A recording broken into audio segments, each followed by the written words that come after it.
Hi, guys, and welcome to another episode of The Slower Bouncer. Well, double header Sunday, and the first match was LSG, Lucknow Super Giants versus GT, Gujarat Titans. Lucknow के home ground पे था match, सो एक advantage तो था।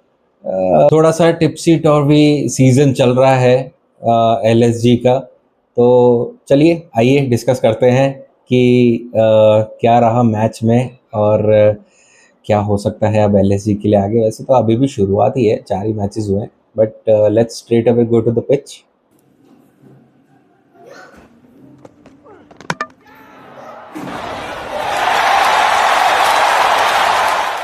Alright, so Ekana stadium में match था, लखनऊ का home ground.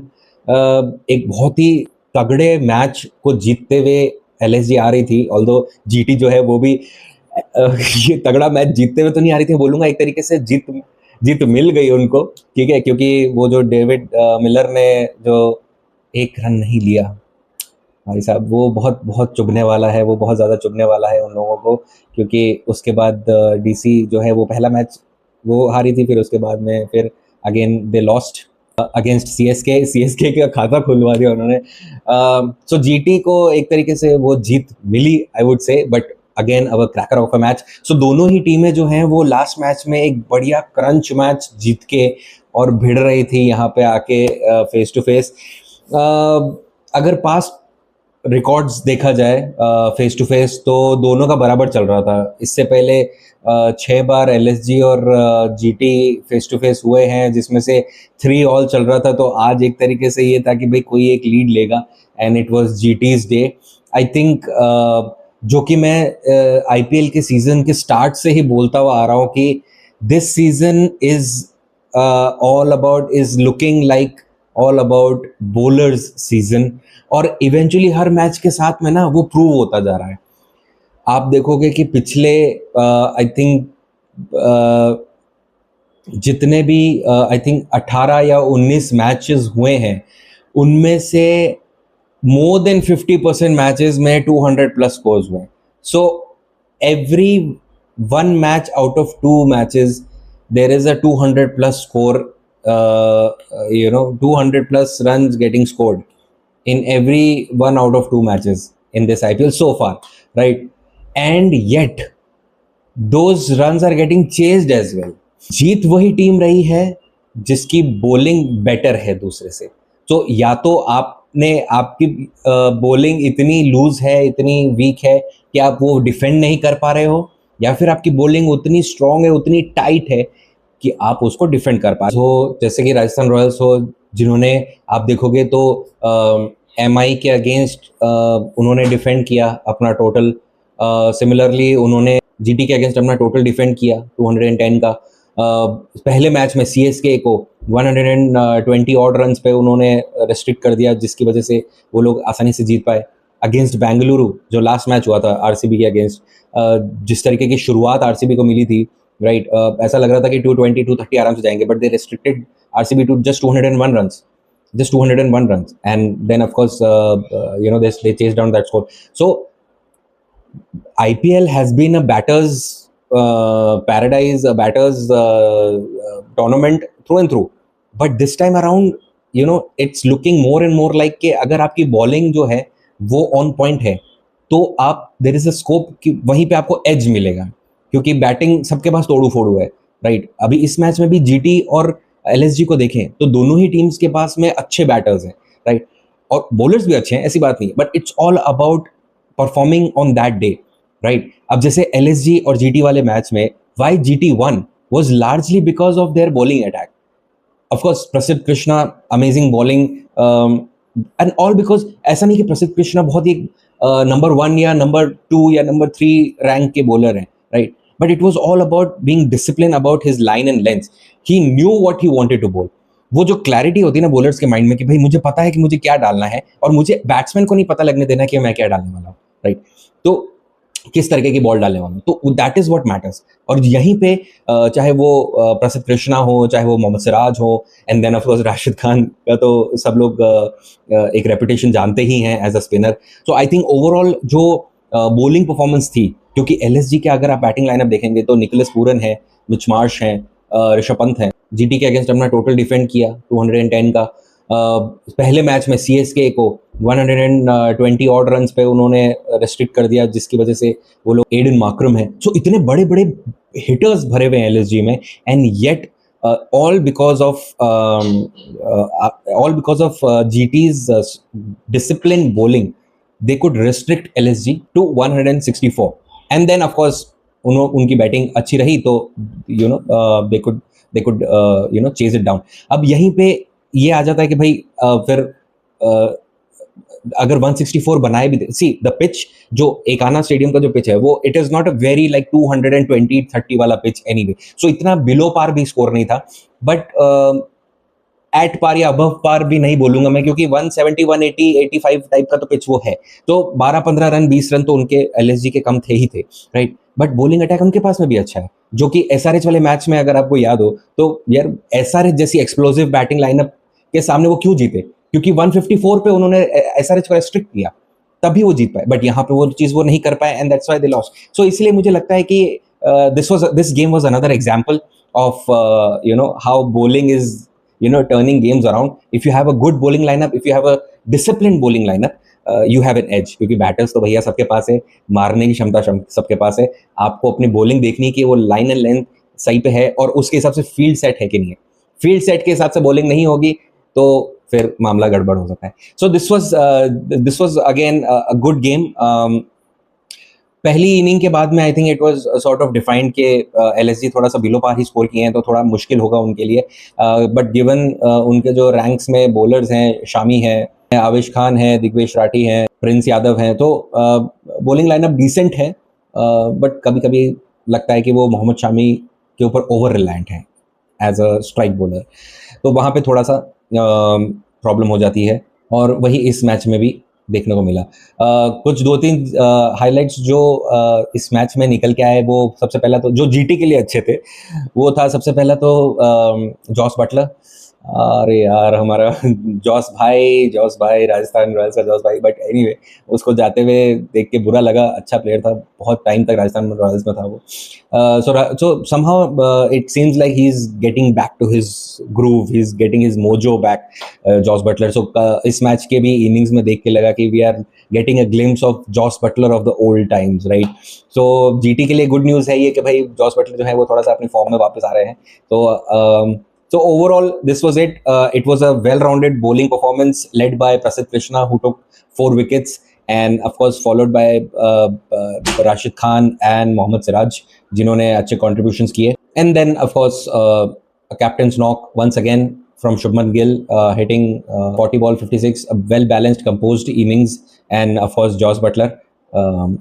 Yet another 50 plus score for him. Surprisingly, no sixes in those 60 runs, but that shows that he's slowly and steadily getting his mojo back, coming back to the groove, and he understands the need of the pace of the innings, right? How do you want to pace the innings? So koi risky shots nahi, sab grounded shots, and now GT has a edge over LSG in terms of the face-to-face records. GT4, LSG 3. And with this, GT also now have 2 wins in 4 matches, and both of them are sitting at 5th and 6th spot respectively. GT at 5th, LSG at 6th spot after this game. So that was GT versus LSG, but क्योंकि ये double header था, it was a double header weekend. So the second match was between the defending champions RCB versus Mumbai Indians. बहुत ही धमाकेदार match रहा, बहुत ही interesting match रहा ये वाला भी। Another high scoring game, 2 Giants इस आईपीएल स्ट्रक्चर के। पर कल वाले मैच को देख के थोड़ा सा ऐसा लग रहा है कि और अभी जिस तरीके से सीएसके का भी सीजन जा रहा है, इट सीम्स लाइक एक टाइम होता था जब CSK and MI were considered to be the invincible teams, the unbreakable teams. एक आरसीबी होती थी जो थोड़ा सा उनको चैलेंज करती थी, बट इस सीजन के जिस तरीके से, और एमआई का तो वैसे कुछ कपल ऑफ सीजन से ऐसा ही मामला चल रहा है, बट ऐसा लग रहा है कि समथिंग इज अ मिस। क्या वो रोहित शर्मा की कैप्टेंसी थी या जो भी था, आई डोंट नो, बट कल वाला मैच भी धुआंधार रहा. The one of the high scoring games. I mean RCB अभी आरआर वाले मैच को अगर छोड़ दे तो उससे पहले सीएसके के अगेंस्ट 250 मारे और कल मुंबई के अगेंस्ट 240 मारे. सो ऐसा लग रहा है कि इस सीजन में RCB is on a rampage and they are trying really hard to be the first team to break that 300 score का record and breach that 300 mark and reach there. Breach that 300 mark and reach there. और बहुत ही शानदार शुरुआत करी थी. Toss तो वैसे MI ने जीता था और पहले बॉलिंग करने का उन लोगों ने डिसीजन लिया था. वानखेड़े में ये मैच हुआ था तो काफ़ी हाई स्कोरिंग पिच तो वो रहता ही है वैसे भी. और वहाँ पे आरसीबी ने जो है वो 240 रन मांगे. शुरुआत जो थी वो इतनी धुआंधार हुई थी, ऐसा लग रहा था फिल सॉल्ट जो पिछले 3 मैचेस में वो एक्चुअली में कुछ कर नहीं पा रहे थे. सारी कसर इसी मैच में आके उन्होंने जो है निकाली है. 36 balls, 78 runs, 6 sixes, 6 fours.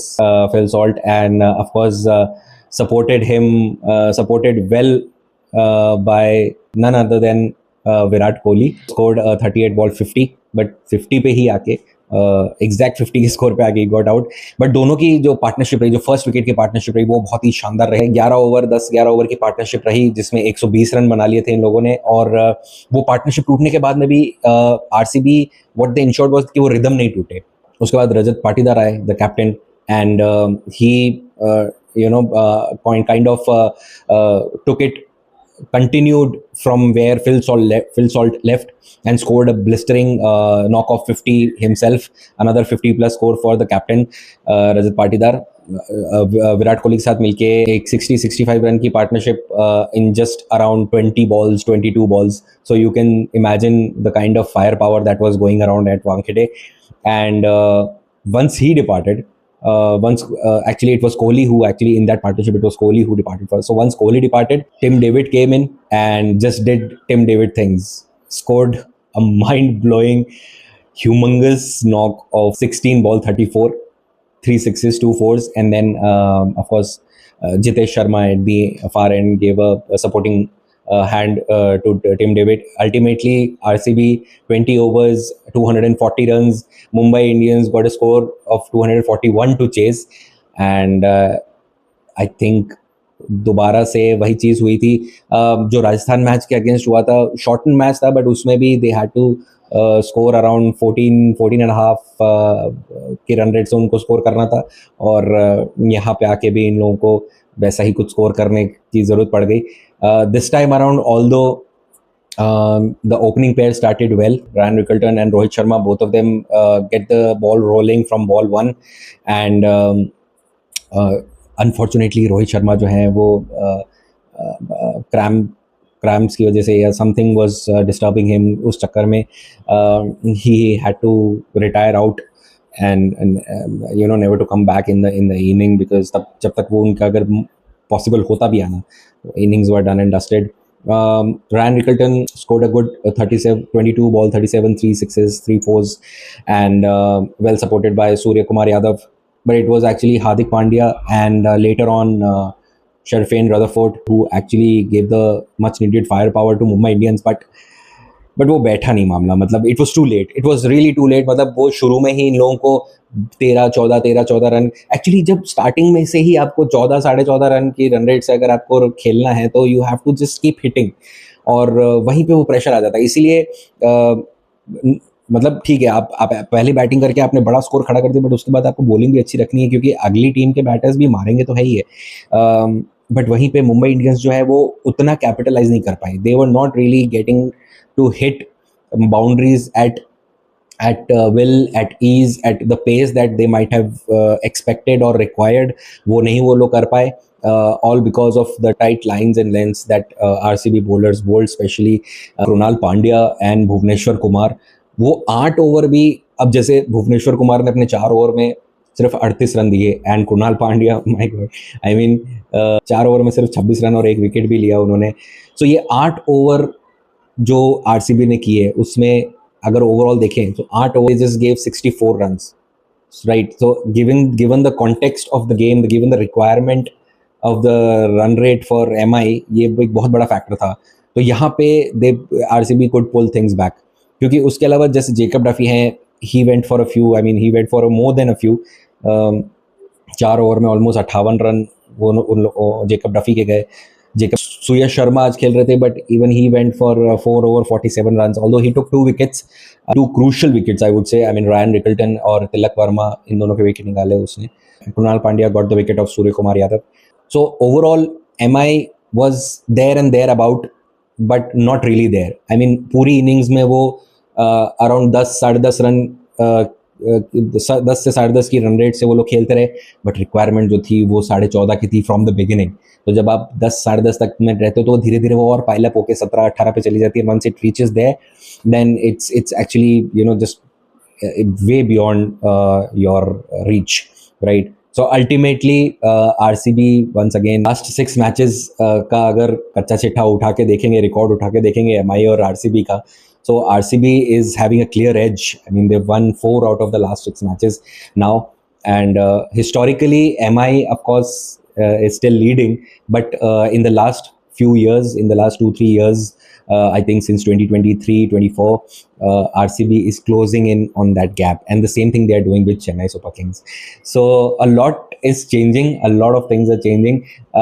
So this was the second match of the doubleheader Sunday, a very interesting match. Rohit Sharma Roko in opposite directions, रो इनको, although रोहित शर्मा का ज़्यादा इसमें इन्वॉल्वमेंट हो नहीं पाया, बट विराट कोहली का ज़रूर रहा था.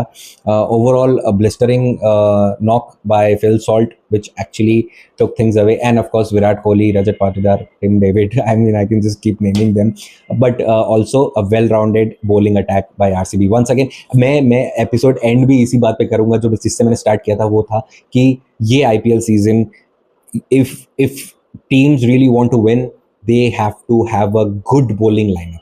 They really need to tighten up their bowling lineup. They have to rely on their bowling strength. Batters सबके पास में है, batters सब हिट करेंगे, बट अगर आपके पास में एक फिक्स्ड फिट और स्ट्रॉन्ग बॉलिंग लाइनअप नहीं है, then you are losing out. ये इस IPL सीजन का मंत्रा होने वाला है, जो कि आज भी दिखने को मिला. GT वाले मैच में भी it was the GT's bowling lineup, और MI वाले मैच, MI RCB वाले मैच में भी it was RCB's bowling lineup actually. Yes, RCB के बैटर्स ने बहुत धुआंधार खेला, not taking that away, but MI के बैटर्स भी बहुत धुआंधार खेल सकते हैं, खेले भी. I mean they reached up to 222. I mean, while chasing 240, they actually reached 222, right? तो मे बी 2 या 3, तो वो जो 8 ओवर्स में 8 ओवर जो मैं कृणाल पांड्या और भुवनेश्वर कुमार के मैं बता रहा था, उन 8 ओवर्स में से अगर 3 ओवर भी बड़े ओवर्स चले जाते, इमेजिन 3 ओवर्स भी बड़े ओवर चले जाते, राइट? तो I mean the game could have tilted to the other side as well, right?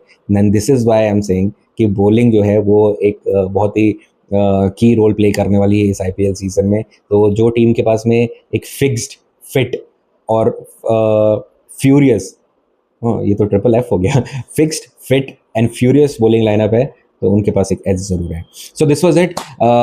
सारी 10 टीम्स के अब जो हैं इस संडे डबल हेडर के बाद में 4 मैचेस हो चुके हैं, और उसके बाद में जो सीक्वेंस है टेबल का, उसमें राजस्थान के लिए तो कोई चेंज नहीं है भाई. Rajasthan is comfortably sitting on the top, followed by Punjab Kings who are sitting on the second spot comfortably. वैसे पंजाब किंग्स और राजस्थान रॉयल्स, ये 2 ही अभी तक ऐसी टीम्स हैं जो कि अनडिफिटेड चल रही है. पंजाब किंग्स अनफॉर्चुनेटली वो बरसात वाला मैच हुआ था KKR के अगेंस्ट, तो इस वजह से वो 1 पॉइंट्स वहाँ पे उनका चला गया. अदरवाइज मुझे लगता है कि वो शायद वो मैच भी जीत ही जाते अगर वो मैच होता तो. But anyway, good for Rajasthan Royals fans, I would say. So Punjab Kings and Rajasthan Royals, 2 undefeated teams in the IPL season so far, sitting comfortably on the top 2 spots, followed by RCB at 3, and Delhi Capitals, despite losing back-to-back 2 matches, still on the 4th spot. So this was it, a double header Sunday, a massive Sunday. Next match coming up, SRH versus Rajasthan Royals. बहुत ही interesting match होने वाला है. SRH अपना last match जो है वो इतना धुआंधार खेलने के बावजूद पंजाब किंग्स के अगेंस्ट हार के आ रहे हैं बेचारे, तो बहुत ही घायल शेर की तरह होंगे, और देखना बनेगा कि कैसा जाता है ये मैच. सो मिलते हैं अगले मैच में, तब तक क्रिकेट खेलते रहिए, क्रिकेट देखते रहिए, मौज उड़ाते रहिए, और याद रखिएगा कि सबसे खतरनाक डिलीवरी वो नहीं होती है जो फास्ट होती है, सबसे खतरनाक डिलीवरी वो होती है जो समझ में ही ना आए, लाइक अ स्लोअर बाउंसर।